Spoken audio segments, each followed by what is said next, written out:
Olá, amigos e amigas do Papo.com. Olha, o assunto de hoje é quente. Nós vamos falar de geopolítica, do que está acontecendo no mundo, eleições americanas, eleições no México, África do Sul, disputa, briga lá na Coreia. Tem muita coisa acontecendo no mundo que reflete aqui no Brasil. E para isso a gente convidou o Marcelo Favalli, que é um jornalista especializado em cenário internacional. Hoje ele é colunista, ele é comentarista da Jovem Pan, e a gente vai tratar isso, e mais importante, entender como é que isso afeta o dia a dia do Brasil, porque em algum momento a gente vai ser afetado. Bem-vindo ao Papo.com.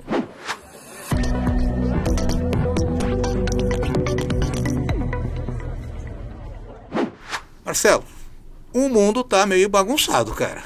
Quer dizer, a gente está vivendo nos últimos anos um cenário de uma certa desordem global, né? Eu acho que depois da Guerra Fria a gente nunca passou um momento tão tenso. Minha avaliação está errada ou você tem uma visão diferente disso? Tamer, obrigado pelo convite, um prazer estar aqui num programa tão prestigiado. É o seguinte, o mundo está bagunçado, ele já esteve em ordem alguma vez? Acho que a gente tem oscilações entre períodos de tranquilidade e períodos de novidades. Se a gente olhar para o mundo agora, eu acho que existem dois pontos que chamam muito a atenção. Primeiro, uma retomada do conservadorismo. Eu estou falando aí de uma direita mais dura, mais pegada à raiz do movimento. Eu acho que o termo conservadorismo é o que melhor adequa. Eu não gosto dos extremismos, chamar de extrema esquerda ou extrema direita, para mim me incomoda porque é um conceito ainda muito dúbio. Mas se a gente falar de uma ascensão da direita conservadora, é correto. E olhando a globalização, que é um termo que existe desde a virada do século XV para o século XVI, com as grandes navegações, e que o mundo se mostrou todo conectado e dependente de produtos que atravessavam oceanos, hoje este conceito ele está arrefecendo. Ah, existe uma desglobalização? Eu jamais acreditarei nisso. Eu acho que existe um momento em que a gente olha menos para o offshore e olha mais para o nearshore.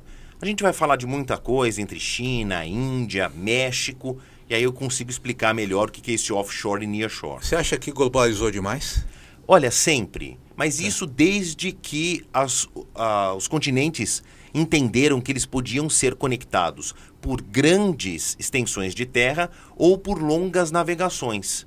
Se a gente pensar hoje, a gente senta para comer um macarrão que ele tem origem chinesa, cujo tomate ele é originário das Américas, mas se popularizou na Europa, e aí você polvilha queijos que vêm de leites do resto do mundo. Isso não é uma realidade do século XXI. Eu peguei um exemplo muito pequeno para mostrar que o mundo está muito globalizado. Vamos sair do prato de comida e vamos entrar no século XXI? Nós estamos aqui conversando num estúdio, todo equipado. Quem está nos ouvindo na outra ponta da linha tem um celular que foi fabricado na China com tecnologia norte-americana, que tem tecnologia embarcada com aplicativos feitos em Israel. Ou seja, a nossa vida hoje contemporânea, ela não foge da globalização e não vai fugir. Liga a televisão ou qualquer outra mídia de massa, você é impactado por propagandas de produtos que vêm de diferentes partes do globo e foram montadas em pontos diferentes. Então essa lógica impacta, claro, em economia local, mas a gente muito dificilmente vai deixar de ser global. Nunca mais, eu acho que nunca mais é muito tempo, mas eu não consigo enxergar um mundo mudando essas medidas. É uma conclusão minha? Não é só. Eu vou trazer à mesa um autor que eu gosto muito. Ele é um filósofo contemporâneo e ele é a própria globalização. Ele chama Francis Fukuyama. Ele é de origem japonesa, nascido na França e criado nos Estados Unidos. O Fukuyama, ele tem um livro que divide muitas opiniões dos analistas, dos internacionalistas, né, quem estuda relações internacionais, comércio exterior, comércio global, chama O Último Homem e o Fim da História. Eu gosto muito desse livro porque ele traça um panorama de concretude. Ele falou, olha, não vai haver grandes mudanças no cenário que nós tivemos no pós-guerra e no estabelecimento do mundo pós-guerra. O que ele quer dizer? O socialismo não prosperou, o que se tornou um padrão global foi o capitalismo. E ele chama muita atenção para um termo que ele pegou emprestado, não é cunhado por ele, de guerras assimétricas. Então podem respirar tranquilamente. Pelo menos segundo Francis Fukuyama, isso é acompanhado de muitos analistas, principalmente de segurança global, não vai ter uma terceira guerra mundial. Mas por quê? Vamos voltar à globalização. Os países são muito dependentes entre si, economicamente falando, e eles não podem se destruir. Podem romper esse... De jeito nenhum. Então a gente enxerga os Estados Unidos vociferando contra a China, mas por debaixo do pano escuro do discurso tem a maior relação comercial Sim. entre dois países da história da humanidade. A gente pode voltar, depois dos dinossauros, nenhuma relação entre civilizações teve uma relação comercial tão grande. Marcelo, mas você tem um maluco lá na Rússia, Pois é. que é um maluco, cara. Mas Esse é um tem fator muitos imponderável. malucos, E esse Sander. maluco está se aproximando da China. Quer dizer, isso dá uma certa insegurança, né? Quer dizer, então... São malucos em algum momento. Você está falando do Vladimir Putin, Sim. que já disse, inclusive, que as armas nucleares estão prontas para serem usadas, mas no resto do mundo as armas nucleares também estão prontas para ser usadas. Do outro lado, você tem a China, que tem uma ambição gigantesca de, na segunda metade do século XXI, ou seja, depois de 2050, ser a maior economia do mundo. Então existe uma bravata dizendo, vejam como eu sou forte, mas ir para as vias de fato é uma distância muito grande, é um abismo de diferença. Vladimir Putin pode ser maluco em alguns aspectos, mas ele é muito bom nas estratégias e ele sabe fazer conta, tão bem quanto Xi Jinping, o presidente da China, que não tem prazo para deixar o poder. Esse agora tá... Mas ele tem um clamor popular muito grande com a população, que ainda é majoritariamente pobre, mas tem uma classe média ascendente e é o país que mais fabrica bilionários no mundo, olhando que sim, ele é capaz de concluir a promessa que ele fez de levar a China à primeira economia do mundo. Está na nossa pauta falar da Índia. Essas projeções apontam que a Índia vai ser a segunda maior economia do mundo. Mas com um grau de pobreza enorme ainda. Né? É que país rico não é um sinônimo de país sem pobreza. É isso. Então, os Estados Unidos hoje, e desde aí, depois da Segunda Guerra Mundial, se estabelece nessa posição, é um país de maior PIB do mundo, mas tem uma massa de pobres muito grandes, né? Então, a gente precisa tirar esse inconsciente coletivo que país de PIB muito alto não é um país sem pobreza. Existem exceções. O Japão, por exemplo. Mas se a gente olhar os países nórdicos, não tem ninguém ali no G20. A Suécia, nem a Noruega, nem a Islândia, nem a Finlândia, que são países notoriamente de grandes colchões sociais. Não tem o seu PIB gigantesco, mas a massa de pessoas pobres é muito pequena. Então são duas relações diferentes. Então a China tem uma projeção de ser a maior economia do mundo, a Índia tem a segunda maior economia, vira a ser a segunda maior economia do mundo, os Estados Unidos caem para a terceira. Aí as razões são principalmente porque a China e a Índia têm um movimento para crescer que os Estados Unidos não têm mais. E aí eu estou falando da migração da área agrícola para a área urbana. Os Estados Unidos não têm esse movimento, né?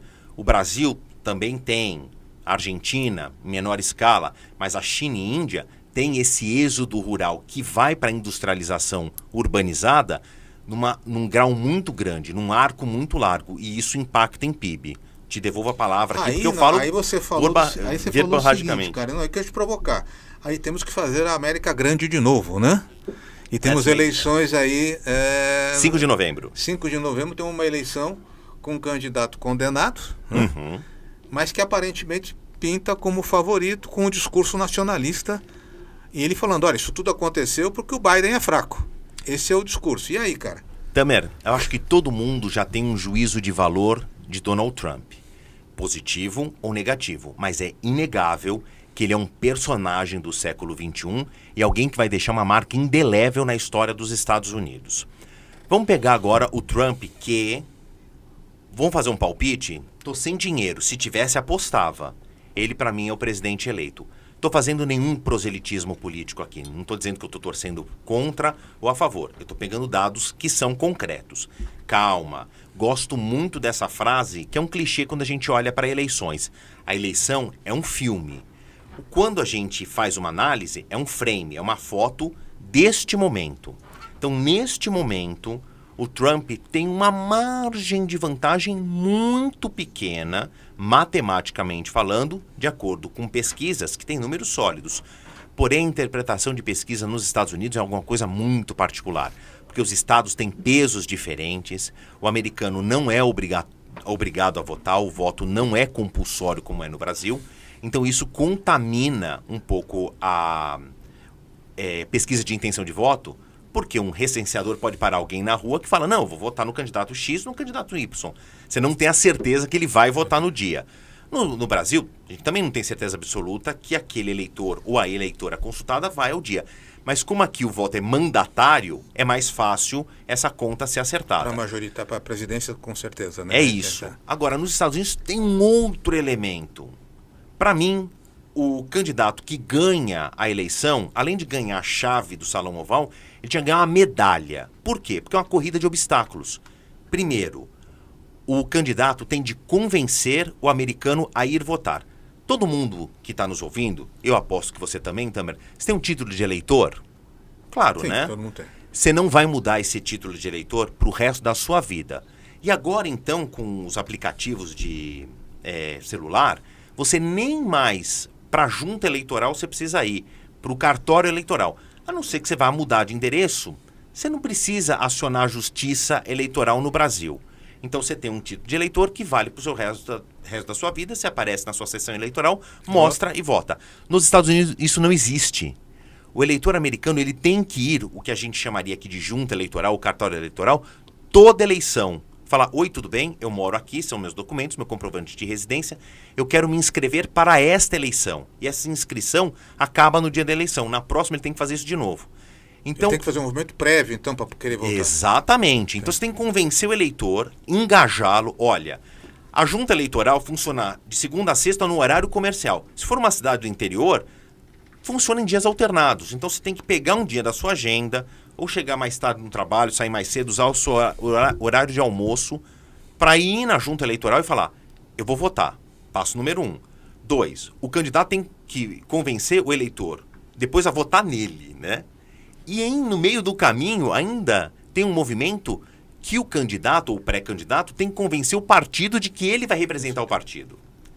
Então, o Donald Trump está aí nessa massa cinzenta com pés muito rígidos. Em geral, né, na história presidencial americana, que tem mais de 200 anos, neste momento a gente estaria assistindo uma briga de facas, um acotovelamento entre os pré-candidatos para convencer o partido de que ele é a melhor opção.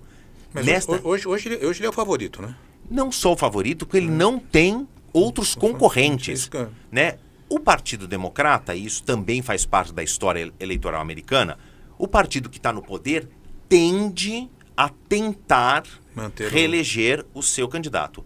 Em raras vezes que isso não aconteceu, principalmente nos democratas, houve uma derrota vergonhosa, acachapante, uma derrota humilhante para os rivais republicanos.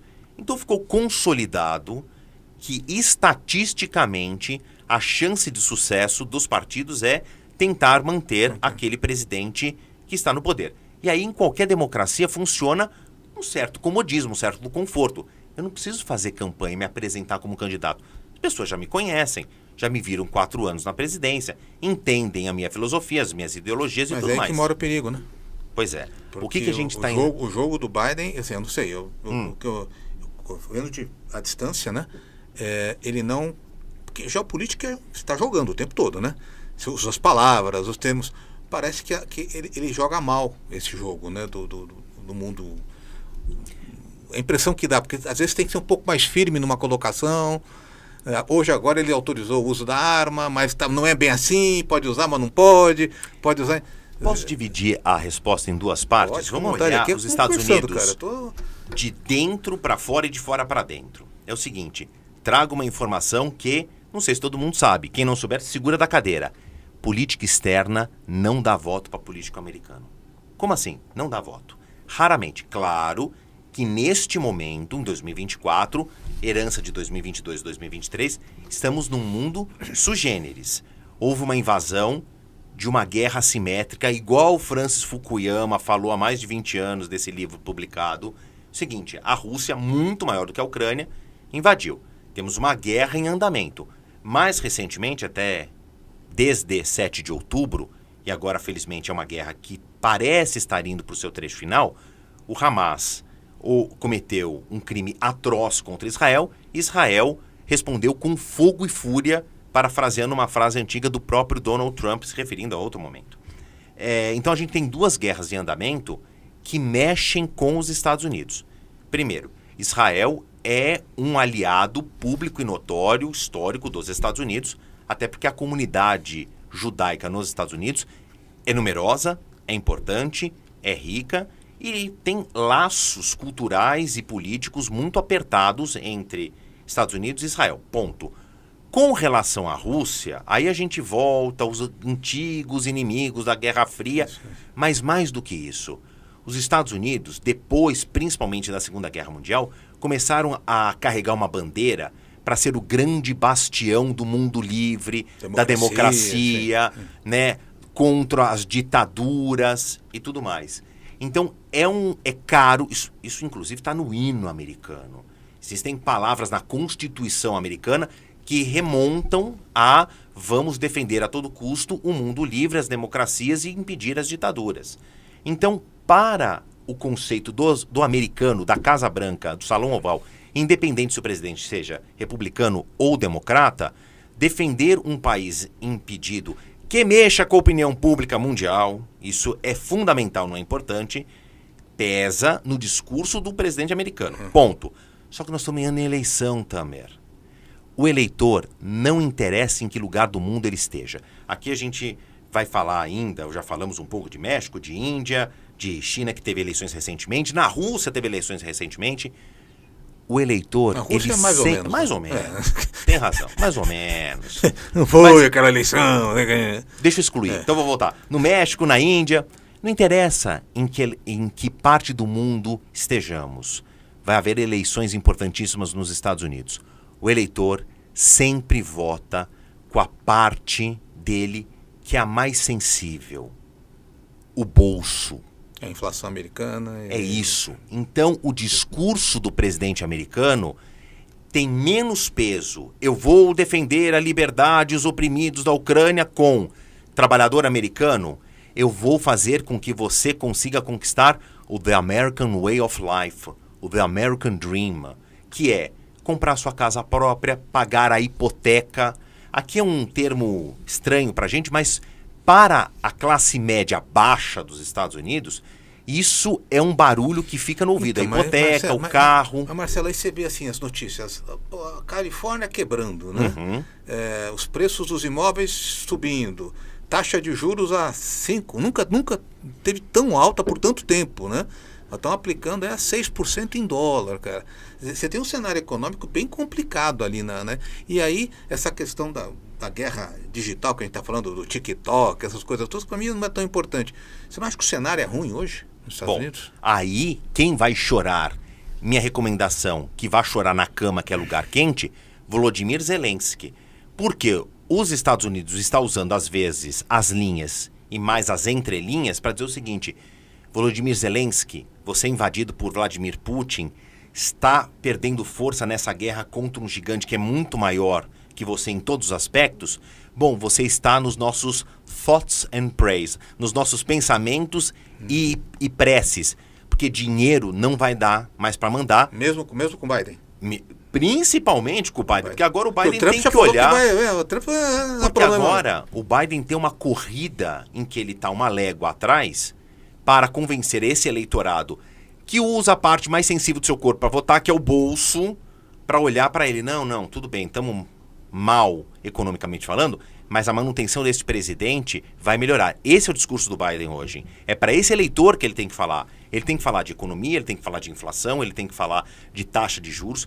Taxa de juros nos Estados Unidos é em todo lugar, é muito importante. Aqui, claro, nos Estados Unidos, significa que o americano da classe média baixa... Por que eu estou batendo nessa tecla? porque ele é a massa do eleitorado. Nos Estados Unidos, em qualquer lugar do mundo, a massa do eleitorado é a classe C. Não estou fazendo nenhum comentário pejorativo. Esse sofre direto ali na veia. Direto. Né? E aí tem um índice que sai, e nós economistas olhamos para isso. Aqui não tem no Brasil, não funciona da mesma maneira do Brasil, mas eu vou explicar. Nos Estados Unidos é o seguinte: quantas casas novas foram construídas e vendidas? Isso é o termômetro da economia. Se a taxa de juros está alta, significa que o bem durável fica muito caro, vende-se menos e isso impacta na indústria, na construção civil e um monte de coisa. Aqui no Brasil a gente tem uma outra medida que é a quantidade de carros 0 km que foram emplacados.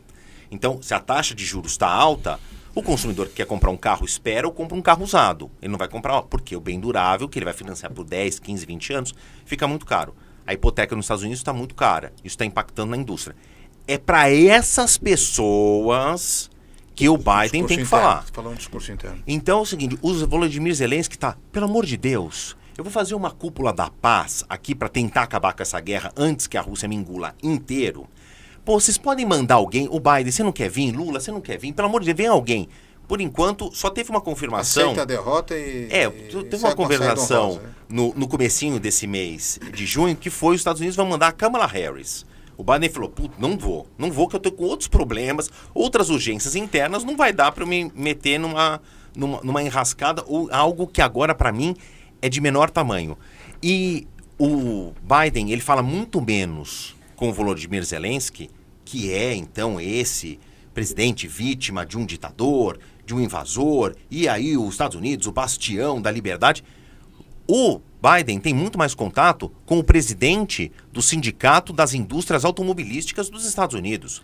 O Biden foi o primeiro presidente americano em mais de 2 séculos que foi a um movimento de greve dos trabalhadores da indústria automotiva. Botou o boné, botou o jaleco do sindicato, pegou um megafone e falou: nós trabalhadores... Que nós trabalhadores, cara pálida? Como o senhor presidente tem uma carreira política, mas o senhor trabalhador braçal nunca foi, né, presidente Biden? Mas ele tem que clivar, tem que colar a imagem dele com a do trabalhador, que é esse que vai dar o voto. Só que é um trabalhador insatisfeito. E aí tá olhando pro Trump. Então, Marcelo, a gente tem essa eleição lá. Mas nós tivemos no México, acabamos de eleger uma presidenta, a primeira, né? Que no México são extremamente machistas, né? Muito. Você elege uma presidente de esquerda, até mais à esquerda do que o atual presidente, apesar de ser no mesmo partido. Como é que você avalia Estados Unidos, México e as consequências para o Brasil? Ótimo, porque falar de Estados Unidos e México, eles estão intimamente ligados. Sim. Eu gosto muito de uma frase do Porfírio Dias. Porfírio Dias foi presidente do México na virada entre o século XIX e o século XX. Ele foi presidente lá para o ano de 1910. Ele foi por 3 mandatos. E ele falou o seguinte: pobre México, tão longe de Deus e tão perto dos Estados Unidos. É o seguinte, agora, claro, ele foi em 1910. Vamos voar mais de 100 anos. Temos um México que ainda é muito dependente dos Estados Unidos e uns Estados Unidos que depende do México, mas já depende menos. Bom, uma presidente mulher. Nós estamos falando de Claudia Sheinbaum, judia, 61 anos, que traz uma bandeira inédita para o México. Essa eleição é cheia de ineditismos. Estamos falando da primeira presidente mulher. Isso, sem qualquer guerra de sexos, disputa de gêneros, é muito importante. Falar que o México é um país machista parece um juízo de valor, não é. Sabe quantas mulheres morrem por dia no México vítima de violência de gênero? 10. Por dia. É um dos... Infelizmente eu tive um caso de uma amiga nossa que perdeu a filha. Tá vendo? Exatamente por isso. Então, nem todo mundo gosta dessa expressão, mas ela tem que ser trazida à nossa mesa aqui, que é o feminicídio é uma realidade muito dura no México. Então a eleição de uma mulher muda uma perspectiva de uma tentativa de, primeiro, diminuir essa violência contra a mulher, aumentar a igualdade de gênero. Isso não é um discurso. O México, assim como outros 196 países do mundo, são signatários da Carta da ONU. Existem os objetivos do milênio. E entre os objetivos do milênio, que o México é signatário, os Estados Unidos, o Brasil também, de haver uma igualdade de gênero, não haver diferenças de salário ou de preferências de posição em hierarquias de trabalho por causa de gênero. Então este é um movimento importante. Ela vai ficar 6 anos no poder, não pode se reeleger porque a Constituição mexicana não permite. Ela vai conseguir fazer isso em 6 anos? Queria muito, duvido, mas é um passo importante. Mais do que isso, a Cláudia Sheinbaum chega com um selo importante, ESG, que é essa nova sigla do século XXI, cujo S é sustentabilidade. Ela era ministra do Meio Ambiente, ela tem uma formação acadêmica de cientista voltada depois para estudos do ambiente, e ela quer trazer essa pauta, que é muito importante para o México, mas entra numa rota de colisão com a indústria do petróleo. Vou criar aqui um paralelo meio complicado, porque eu vou usar grandezas diferentes, mas para todo mundo entender. Quando a gente fala de preservação do meio ambiente, no Brasil, o que vem à cabeça? Floresta amazônica. No México, o Golfo do México. Onde estão enormes petroleiras. Importantíssimo para eles. Importantíssimo. O maior desastre ambiental já na história da humanidade é da British Petroleum, um vazamento que durou semanas, trouxe um impacto ambiental ainda não superado e foi no Golfo do México. Agora sim, essa preservação do México passa por uma escolha difícil de fazer, que o Brasil ainda não se decidiu se fica do lado direito ou do lado esquerdo do muro, que é o seguinte, tá bom, você vai usar o Green Deal, repetindo uma expressão do Biden, que também foi eleito com esse selo e abandonou essa história, ou você vai investir na indústria do petróleo, que te traz prestígio internacional, dinheiro, porque é uma commodity que todo mundo precisa, cotado em dólar e em libras esterlinas, tudo é uma questão de opção. Então a Cláudia, mas ela marca aí de novo a história do México, dá um prosseguimento ao poder do partido Morena, nome curioso, mas é Movimento de Regeneração Nacional, isso que significa o Morena. Partido novo, criado em 2011 pelo então presidente, que eu quero dizer, o presidente que ainda está em exercício, o López Obrador. Um partido de esquerda, eu não vejo, eu acho que ele está num espectro mais centro-esquerda. PSDB da vida. Boa, isso, né? Muitas pautas sociais, e ele deixa a presidência depois de 6 anos com uma aprovação recorde, 66% de aprovação. Então ele conseguiu ungir uma candidata fiscal complicada lá. Muito. Que em algum momento vai estourar. Déficit fiscal e principalmente cresce muito pouco. O crescimento do México em 2023, 0,8%. Conseguiu passar o Brasil. Como é que você me explica isso, cara? Muito baixo. Por quê? Porque é o seguinte, isso é um rescaldo aí de duas coisas, né? O imponderável da nossa história, que foi pandemia, né? Você faz um cálculo, esse que a gente está falando no começo do programa, Temer.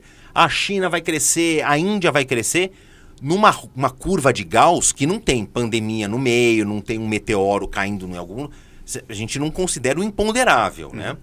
Então, houve uma queda abrupta em 2020, 2021 no PIB do México, na casa, eu trouxe até umas anotações para não me perder, na casa dos 6%. Recuou. Você tem um dado negativo. Mas depois teve um crescimento importante. Agora, esse crescimento baixo pós-pandemia tem muito a ver com o reflexo do seu principal parceiro comercial e vizinho de cima, que são os Estados Unidos. Governo Biden. Não é uma crítica, eu estou trazendo dados concretos. Porque o governo Biden, Let's Make It America Great Again, MAGA, nas iniciais da expressão, que é Buy Americans. Nós vamos ouvir muito, esse Buy Americans é uma expressão que aparece em governos americanos, sejam republicanos ou sejam democratas. Buy é do verbo to buy, de comprar, BUY. Compre americanos. É um incentivo, é uma publicidade estatal, federal, institucional dos Estados Unidos, dizendo, consumidor, você vai comprar um carro? Compra de uma marca americana, produzido aqui nos Estados Unidos, por operários americanos, né? Prefira as nossas marcas. Então, o Biden, com esse Let's Make America Great Again, ele chegou com o pé na porta. Marcas querem continuar vendendo aqui nos Estados Unidos? produzam nos Estados Unidos. Acabou de tributar o carro chinês. 50%, 100%. 100%. 100%, né? O dobro, mas isso é o governo Biden, né? Mas o Trump começa esse movimento forçando empresas que foram para a China, que foram para a Polônia, que foram para o México nos últimos 40 anos, quer continuar vendendo aqui, volta. Ah, não quer voltar? Eu vou romper laços ou vou jogar tributação lá em cima. Eles mais voltaram, assim como enxames de abelha.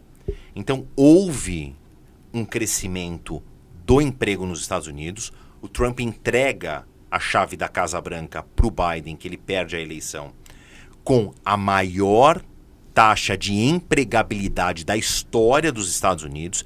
E aí depois ele foi destrinchando o número, que é tudo verdade, não estou fazendo nenhuma propaganda aqui.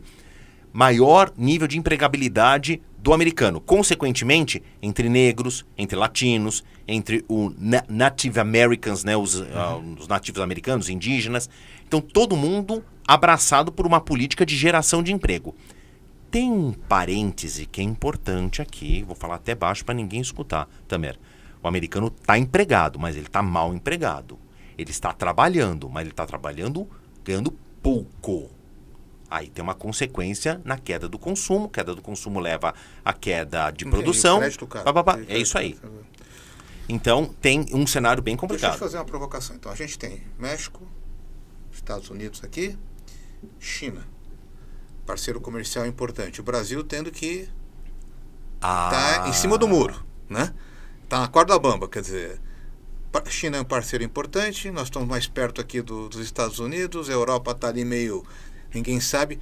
Como é que o Brasil se posiciona nessa história? Ou vai ficar neutro para sempre? Assim, aparentemente é uma tendência de você hoje, nesse governo, ali é um pouco mais à esquerda, mas a gente tem que pensar em termos de Estado, quer dizer, o Brasil é maior do que um governo, né? Chama realpolitik. Então, como é que funciona esse jogo de geopolítica? Muito antes das teorias de relações internacionais serem transformadas, Tamer, em livros e ter uma catalogação, os alemães criaram essa expressão que eu acho que ela é quase autoexplicativa. Realpolitik.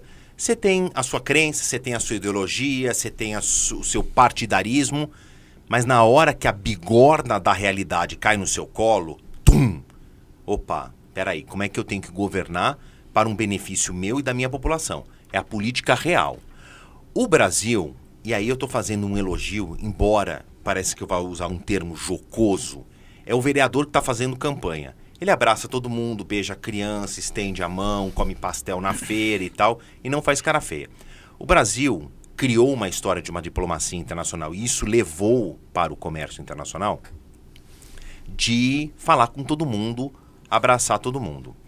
O Brasil tem uma posição muito complicada. São vários recortes. BRICS.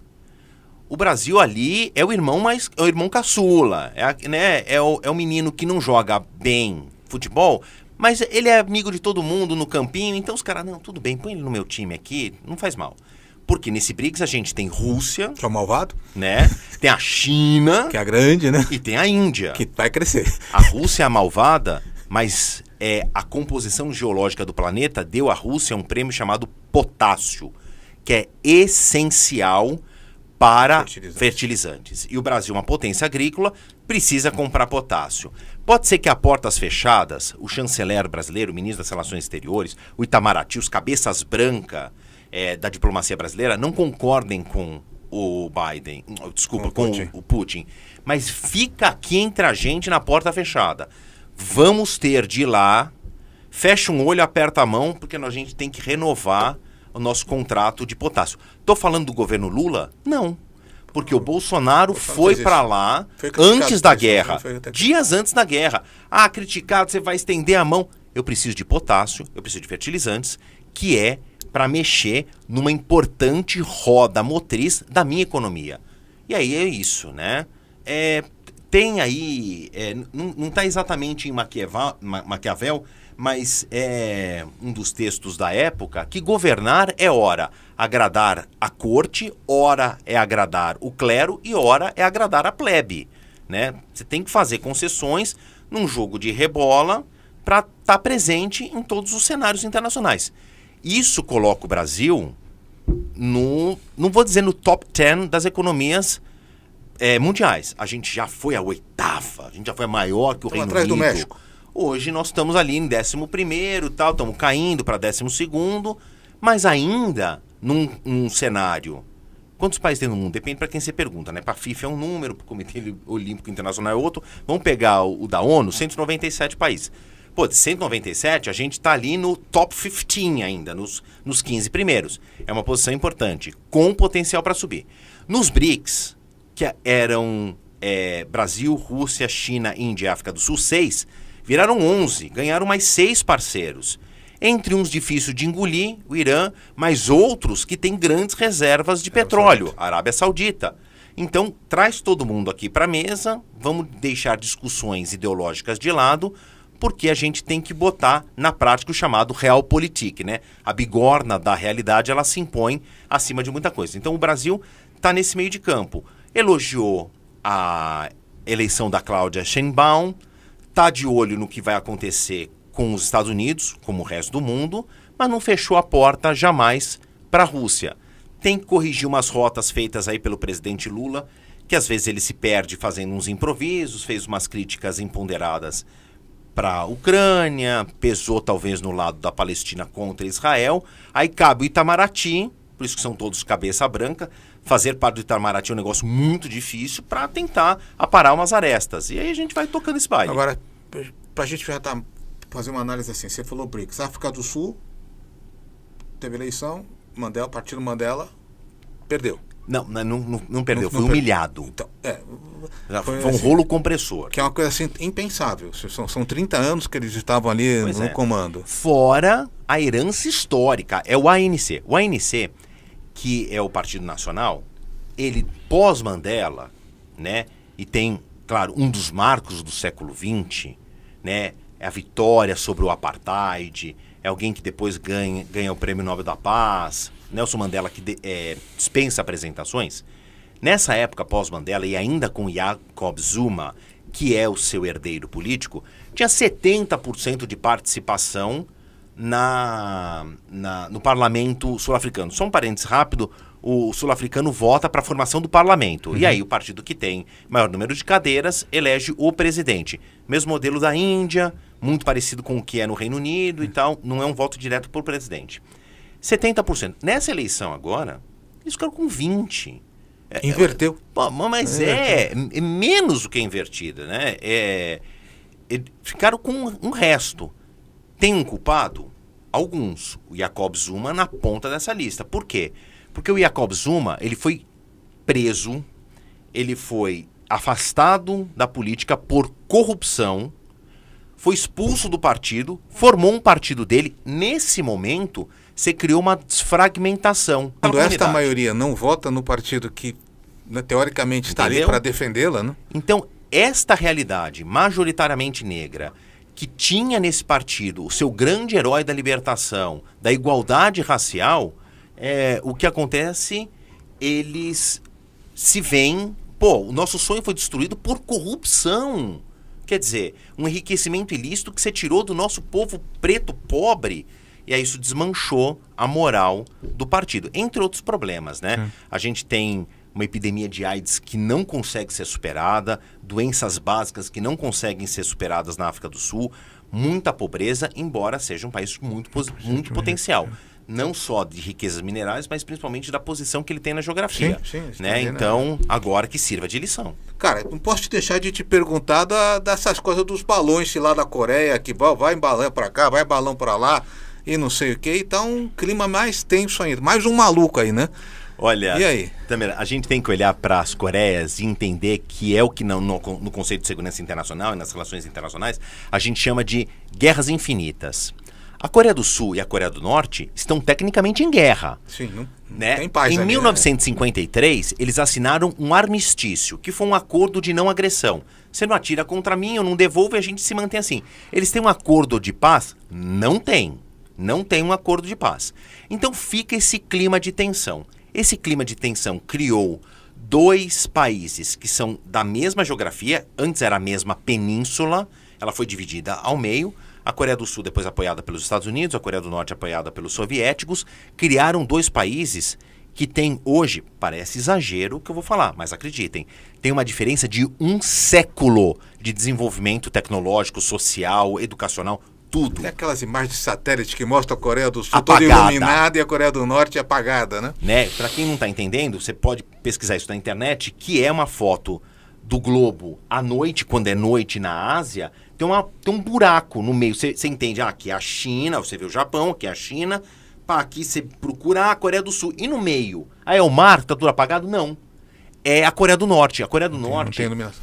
Em 2024, não é capaz de gerar eletricidade para o seu próprio território durante 24 horas. Então você vê um pontinho lá, miudinho, é Pyongyang, a capital, que aí tem uma certa iluminação. O resto do país ainda é uma comunidade agrícola, como se eles estivessem ainda no século XIX. Bom, então... Mas tem arma atômica. Tem arma atômica. Por quê? Porque talvez 30% do PIB do país, 30% do PIB de um país é investido no desenvolvimento de armas nucleares. Os outros 70% para todo o resto. Então esse todo o resto sofre de um desprezo de uma família que está no poder há praticamente 100 anos. Deixa eu voltar aqui à Guerra dos Balões. Aí é o seguinte, né? Bom, tem um negócio que funciona muito bem, além das armas nucleares e de um país absolutamente militarizado na Coreia do Norte, que é a propaganda, né? Tem um documentário fantástico sobre a Coreia do Norte, está nesses canais de streaming, eu recomendo. Daqui a pouco eu vou lembrar aqui. E tem um livro fantástico que é O Prisioneiro do... Eu sempre indico esse livro e eu sempre erro o número. É O Prisioneiro do Campo 14. Mas não é Campo 14, eu esqueci o número. Mas se vocês derem aí num sistema de pesquisa na internet, O Prisioneiro do Campo 54, alguma coisa assim. É o relato de uma criança, de um jovem, que ele nasceu num campo de concentração. Ele nasceu num campo de trabalhos forçados. O primeiro capítulo é chocante, que um jornalista pergunta para ele qual que é a sua lembrança mais remota, né? Se você voltar no tempo, criancinha, qual é a primeira imagem que te vem na cabeça? Os meus pais sendo executados na minha frente. Essa é a realidade da Coreia do Norte para quem é preso pelo regime. Esse livro é de arrepiar.